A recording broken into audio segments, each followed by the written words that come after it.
नमस्कार, मी प्रतीक्षा. डीएनए मराठीमध्ये आपलं स्वागत. महाराष्ट्रातील राजकारणात महत्त्वाच्या घडामोडी घडत भाजपाने आपल्या नव्या प्रदेश कार्यकारिणीची घोषणा केली आहे.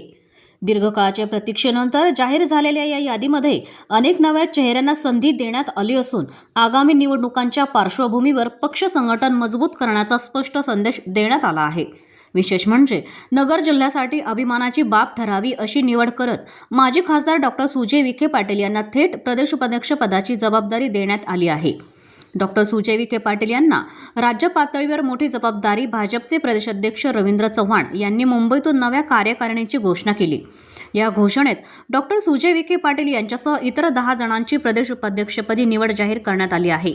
विधानसभा, नगरपालिका आणि महानगरपालिका निवडणुकांदरम्यान त्यांनी केलेल्या संघटनात्मक कामाची आणि पक्षविस्तारासाठी घेतलेल्या मेहनतीची दखल या निवडणुकीमधून घेतल्याचे राजकीय वर्तुळात बोलले जात आहे.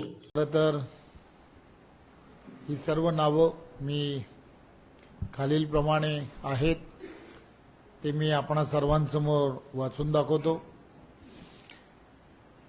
भारतीय जनता पार्टी पदाधिकारी म्हणून, प्रदेश पदाधिकारी म्हणून, उपाध्यक्ष म्हणून श्री सुजय विखे पाटील, उपाध्यक्ष म्हणून नेमणूक करण्यात येते. प्रतिनिधी मुंतजीर शेख, डीएनए मराठी, अहिल्यानगर.